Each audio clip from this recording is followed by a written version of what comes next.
태평무는 한성준이 1930년대 왕의 춤에서 모티프를 얻어 경기도 도당꽃 가락에 태평성대를 기원하며 창작한 춤으로 당시 시대적 상황과 애민의 뜻이 담겨 있기도 한 춤입니다. 이 춤은 한성준의 제자인 한영숙과 제자 강선영에 의해 전승되어 강선영류는 1988년에 한영숙류는 2020년에 국가무형문화재 제29호로 지정되었습니다. 현재 강선영류는 양성옥 선생님이, 한영숙류는 박재희 선생님이 예능 보유자로 지정되어 있습니다. 태평무는 왕이나 왕비의 화려한 궁중 복식을 입고 낙궁장단, 터벌림, 올림체, 도살풀이의 경기 무속 장단에 안무된 다양한 춤사위가 돋보이는 춤입니다. 왕 또는 왕비의 복식은 존엄하고 엄숙한 분위기를 자아내지만 무속장단의 민속적이고 서민적인 분위기의 춤사위가 대비되어 독특한 멋을 지니고 있습니다. 이 춤의 특징은 발 디딤의 기교가 다양하고 발을 구르는 동작이 경묘하여 외시버선의 아름다움을 한층 더하는 것입니다. 오늘은 강선영류 태평무를 감상하시겠습니다.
학습 총정리입니다. 대한제국기와 일제강점기의 공연예술은 급격한 사회 변화와 서양 문화의 유입으로 예인들의 다양한 실험과 노력이 뒤따랐던 시기였습니다. 특히 협률사와 부민관이라는 서양식 극장의 등장은 예인들이 무대 공연 예술을 위해 공연 내용과 형식을 수정하고 대중은 이를 향유, 수용, 소비하는 문화 구조를 창출했습니다. 한성준, 최승희, 조태권은 당대의 예술인들로 각자 새로운 조선무용의 방향을 제시하며 조선무용의 근대화를 구체화시켜 나갔습니다. 한성준은 기존의 조선춤들을 집대성하여 무대용 작품으로 재창작하였습니다. 이러한 작품들을 조선 고전무용이라 명명하였고요. 그의 대표작으로는 승무, 살풀이춤, 합춤, 태평무 등이 있습니다. 최승희는 이시이 바쿠에게 현대무용을 사사하며 무용에 입문하였지만 서양 사람들도 보편적으로 이해할 수 있는 조선춤의 세계화를 표방하며 조선춤의 현대화 작업에 몰입했습니다. 그녀의 대표작은 에헤라노아라, 옥적의 곡, 건무 등으로 조선춤의 현대적 변용의 대명사로 전 세계 순회 공연을 통해 큰 인기를 끌었고 춤으로 조선을 세계에 알리는 데에도 기여하였습니다.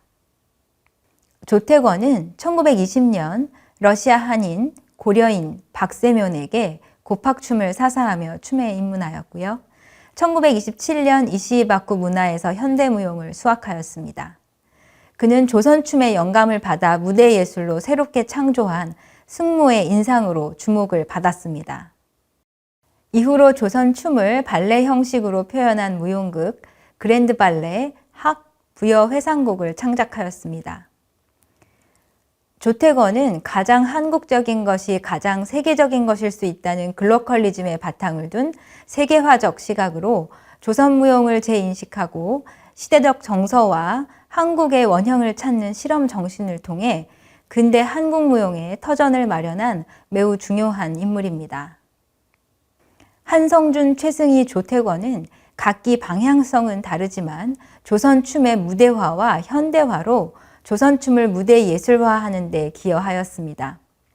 더불어 그들은 해외 공연을 통해 일본, 미국을 비롯한 세계인들 뿐만 아니라 해외 한인들에게도 조선춤의 새로운 모습을 발견할 수 있는 기회를 제공하였습니다. 이상으로 조선시대 전통춤의 근대화와 세계화 과정에 대한 학습을 마치겠습니다. 감사합니다.